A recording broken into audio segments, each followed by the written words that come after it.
I was sitting on my sofa, that Friday night, exhausted from another long week of coding and debugging. The pizza I had ordered was on its way, pepperoni with extra cheese, the kind Jenna and I both loved. I had opened a bottle of wine, set out 2 glasses, and was looking forward to a quiet evening with my girlfriend of 18 months. We had plans to watch a movie and just relax together. I thought we had everything figured out, a solid relationship, a comfortable routine, a future I could see taking shape. Then Jenna walked in with that smile I had never seen before, the one that should have warned me. Before I tell you what happened next, I would love to know, where are you watching from? Drop your city in the comments below. If you have ever felt blindsided by someone you trusted, hit that like button. And subscribe, because this story takes a turn you will not believe. Let me take you back to how Jenna and I started, so you understand why what she said that night cut so deep. Jenna and I met 18 months earlier at a coffee shop in downtown Portland, Oregon. I was working on my laptop trying to debug some code before a deadline when she approached and asked if she could borrow the outlet near my table. We started talking, and I discovered we both loved hiking and indie music. Our first date was a hiking trip up Mount Hood. She brought homemade sandwiches, and we sat at the summit watching the sunset paint the sky in shades of orange and pink. It felt perfect. She seemed genuine, energetic, full of life and dreams. Jenna worked as a marketing coordinator for a startup. She talked constantly about her ambitions, her plans for the future, how she wanted to build something meaningful. I admired her drive. I thought she was the one. After 6 months of dating, she suggested moving into my apartment. I agreed because I believed we were ready for that next step. The apartment was a 2-bedroom place I had bought with my savings and a mortgage when I was 26. It was the first property I ever owned, and I was proud of it. Having Jenna there felt like building a life together. But about 3 months after she moved in, something shifted. Jenna started mentioning her ex-boyfriend, Brad. The first time we were having dinner at this Italian restaurant downtown, and she said casually, "Brad used to take me to places like this." I felt a small sting, but brushed it off, thinking it was just a random comment. Then it happened again.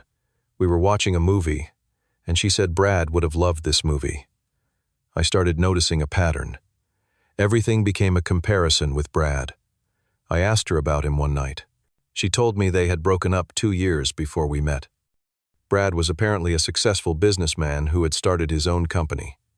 She described him as ambitious and driven. When I asked why they broke up, she was vague, just saying, "We wanted different things." What bothered me more was that she still followed him on social media. I noticed her checking his stories frequently, always curious about what he was doing. I felt confused. Why would my girlfriend keep bringing up her ex? I was bothered, but convinced myself I was just being jealous. I tried to ignore it to keep the peace between us, but the comparisons continued. Brad always knew which wine to order, she would say when I was choosing a bottle. Brad kept himself in better shape, she mentioned, when I skipped the gym because of work deadlines. Brad was more spontaneous, she complained, when I wanted to plan our vacation carefully instead of just winging it. Each comment felt like a small jab. She framed them as helpful suggestions, but they felt like criticisms. I started doubting myself. I signed up for a gym membership, tried to be more spontaneous. I even surprised her with a weekend trip to the coast. But Jenna still found ways to compare. "This is nice," she said, looking at the ocean. But Brad once surprised me with a trip to Napa Valley. I felt like I was constantly failing some invisible test. I began wondering why she did not just go back to Brad if he was so wonderful. But I loved her, so I kept trying. I hoped this was just a phase that would pass. I wanted to believe we could work through it. 2 months before that Friday night, things escalated. Jenna started going out more frequently with her work friends. She would come home late, offering vague explanations. I trusted her because I did not want to be that controlling boyfriend who questioned everything. But doubt was growing inside me. 3 weeks before the bombshell, I came home early from work and found Jenna on a video call. She was laughing, in a way I had not seen her laugh with me in months. Her whole face was lit up. When she noticed me, she quickly ended the call. "Who was that?" I asked, trying to sound casual. "Oh, just Brad," she said, like it was nothing. He called to catch up. My stomach dropped. You are still in touch with him. She became defensive immediately. We are friends. Is that a problem? She made me feel like I was being unreasonable for even asking. I wanted to say yes, it was a problem, but I ended up convincing myself they were just friends and I should trust her. 2 weeks later, she brought him up again. Brad's startup is doing really well. He just closed a huge funding round. Then she looked directly at me and said, "You know, you could learn from his work ethic." Those words cut deep. I was working overtime, constantly sacrificing sleep for a major project at work. I felt unappreciated and unfairly judged. She had no idea how hard I was working, or maybe she did not care. 1 week before everything exploded, Jenna went out for drinks with coworkers. She came home at 1 in the morning. I smelled cologne on her jacket, a scent I did not recognize. I wanted to ask about it, but stopped myself, afraid she would call me paranoid. I lay awake that entire night, knowing something was very wrong but not wanting to face it. Then came that Friday night. I had ordered our favorite pizza and opened the wine, hoping for a normal evening together. When Jenna walked in, she had this confident smile, like she was holding all the power. She sat down, took a sip of wine, and said, "Spencer, I need to talk to you about something." My heart sank. That sentence never leads anywhere good. "Brad has been having some housing issues," she continued. "His lease ended, and he needs a place to stay for a while." I was confused. "Okay," and she said it so casually, like she was discussing the weather. I told him he could move into our second bedroom. The words did not register at first. I sat there in stunned silence, unable to believe what I was hearing. "Wait," what I finally managed. "You invited your ex to live here." In my apartment, I emphasized the word "my" because this was my property. Jenna was just living with me. She waved her hand dismissively. "Oh, do not be dramatic. It is just temporary." Then she said something I will never forget. "Besides, it will be good for you. You could learn from him. Brad knows how to network, how to build a business. Maybe some of that will rub off on you." She had that smirk on her face, looking down at me like I was some project she was trying to improve. In that moment, everything became crystal clear. I looked into her eyes and realized she did not love me. Maybe she never really had. I was the safe option, the placeholder. Brad was the one she actually wanted. She was trying to have both of us, me for stability, and the apartment, and emotional support, Brad for excitement, and whatever else he provided.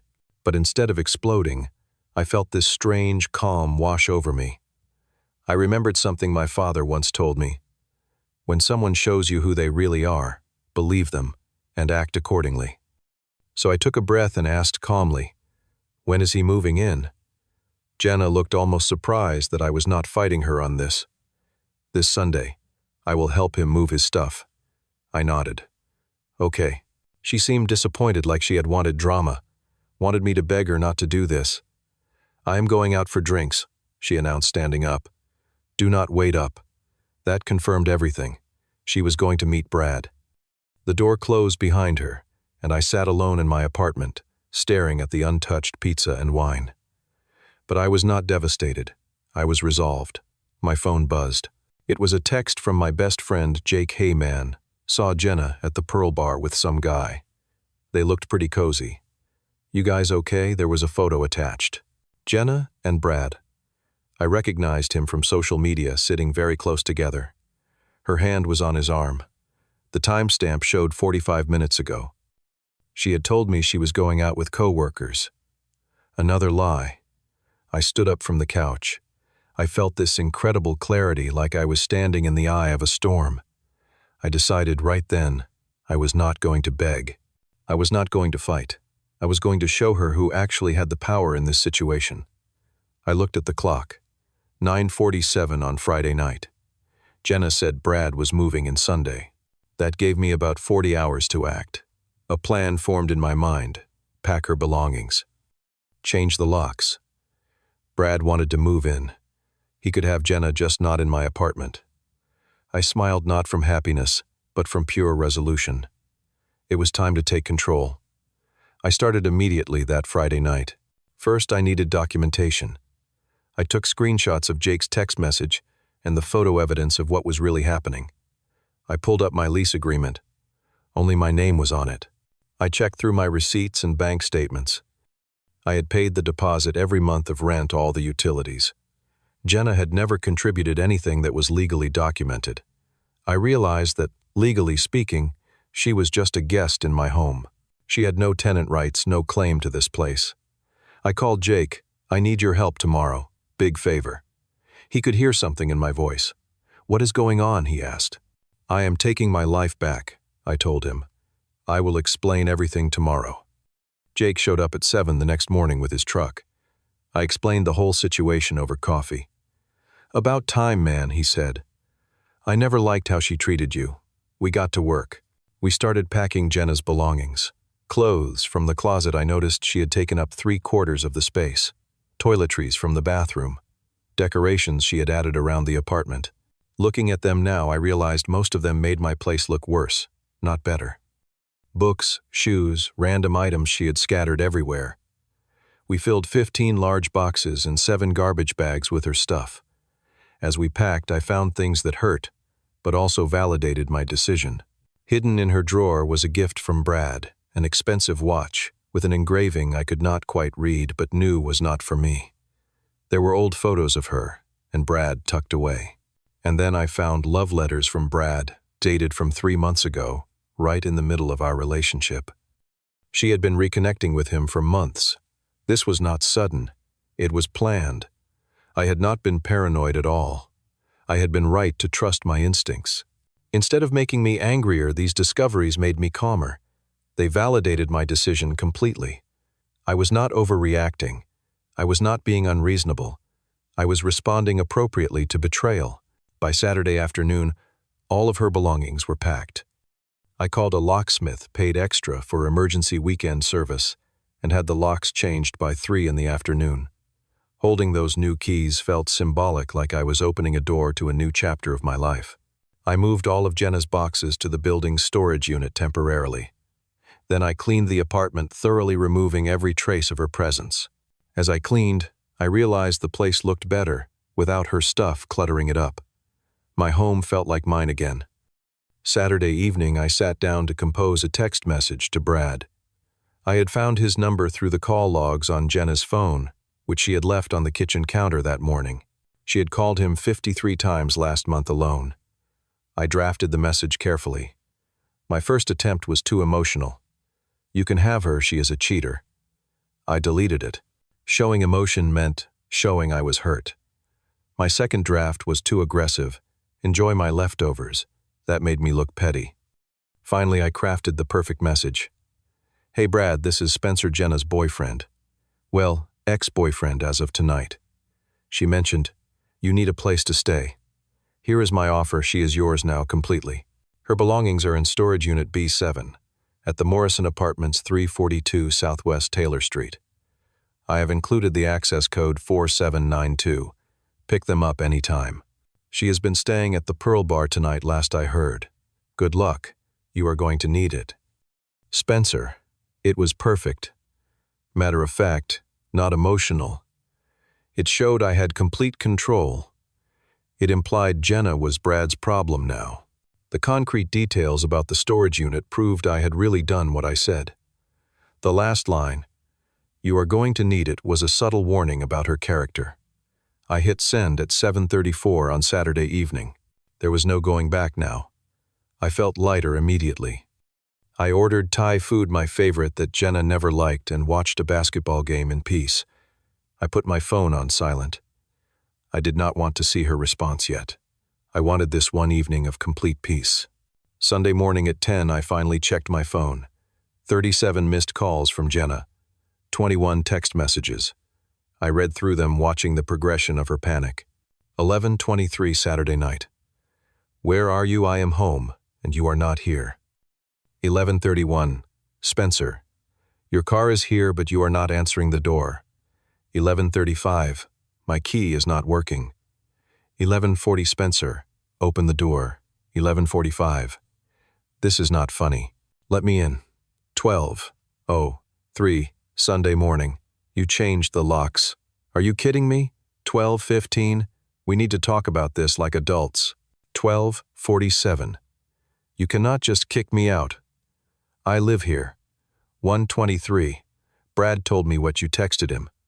You are being ridiculous. 210. Fine. I will get my stuff tomorrow. 9:34. Sunday morning. Where are my things?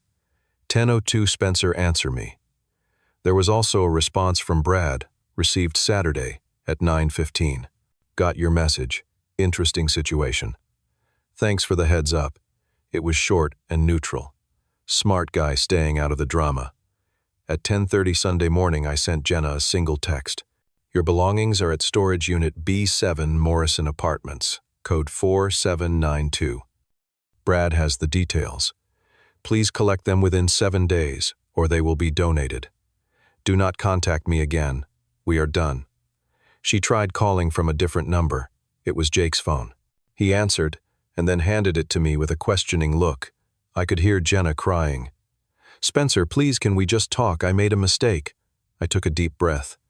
You made many mistakes, Jenna. The biggest was thinking I would tolerate disrespect. Goodbye. I hung up, blocked her number, and blocked her on all social media. I blocked Brad too, just to be thorough. Over the next few days, mutual friends started reaching out. Jenna had apparently been telling people I was controlling and jealous. I sent them simple facts, a screenshot of her text about Brad moving in the photo Jake had sent me with his permission, and I said, simply judge for yourselves. Most of our friends sided with me once they knew the truth. 2 friends who took her side, I realized they were never really my friends anyway. I was okay with losing them. Sunday evening, the building manager called me. Spencer, there is a woman here claiming she lives in your unit. I explained calmly. She does not. She was a guest. She has no legal right to be here. I have changed the locks legally, and I have documentation proving sole ownership. The manager understood. I will handle it. Jenna had tried to get building management to force me to let her in. It did not work. She had no paperwork, no legal standing. I had everything documented. She had nothing. The first 2 weeks after everything happened were strange. My apartment felt different, lighter somehow, more spacious. I repainted the bedroom. It had been this blue-gray color that Jenna chose. I changed it to a warm beige that I actually liked. I rearranged the furniture to suit my preferences, not hers. I added personal touches I had sacrificed during our relationship, my vintage record player, that she called old-fashioned movie posters she thought were tacky. My home felt like mine again, truly mine. Emotionally, I went through phases. The first few days alternated between anger and relief. Anger at being deceived, at wasting 18 months of my life on someone who did not value me. But also relief. Profound relief that I found out before I proposed. I had been considering it, had even looked at rings. Relief that I acted decisively instead of becoming a doormat, instead of accepting her disrespect. I threw myself into work. Without Jenna's constant demands and complaints draining my energy, I finished the project I had been working on ahead of schedule. My boss noticed the improvement in my performance. Whatever you are doing, Spencer, keep it up, he said. I realized how much mental and emotional energy Jenna had been taking from me. Energy I could now invest in my career and myself. Over the next few months, I focused on rebuilding my social life. I reconnected with friends I had neglected during the relationship. Jake and I became even closer. Thanks for having my back that day, I told him. Always, man, he replied. I started hiking again, something I had stopped doing because Jenna always complained about being tired or not wanting to wake up early. I joined a recreational basketball league and met new people who actually appreciated me for who I was. 3 months after the breakup, I felt ready to start dating again, but my perspective had completely shifted. I recognized red flags earlier now. I did not tolerate any disrespect. I communicated my boundaries clearly from the beginning. I chose to spend time with women who added value to my life instead of draining it. Through mutual friends, I eventually heard what happened with Jenna and Brad. They lasted exactly 5 weeks. Brad ended it telling a friend that Jenna was too high maintenance and constantly compared him to her ex. The irony was not lost on me. She did to him exactly what she had done to me. Jenna tried to reach out to me multiple times over the following months. I never responded. Eventually, I heard she moved to a different city. When I heard that news, I felt nothing. Not satisfaction, not anger, just complete indifference. That was when I knew I had truly moved on. 6 months after that Friday night, I got a promotion at work. Senior engineer position with a significant raise. I realized that Jenna's constant negativity had been holding me back professionally. The work ethic she criticized was exactly what led to my success. The raise allowed me to pay off my apartment mortgage faster, to invest in my future, my real future. 1 year after everything happened, I met someone new. Her name was Ashley, and I met her through the hiking group I had joined. She was the complete opposite of Jenna, supportive, kind, secure in herself. Ashley appreciated me for who I was. There were no comparisons, no games, no manipulation, just genuine partnership. We took things slow, building a solid foundation based on mutual respect and trust. Looking back now, I learned crucial lessons about respect. Respect is not negotiable. The moment someone shows you consistent disrespect, believe them and act accordingly. You teach people how to treat you.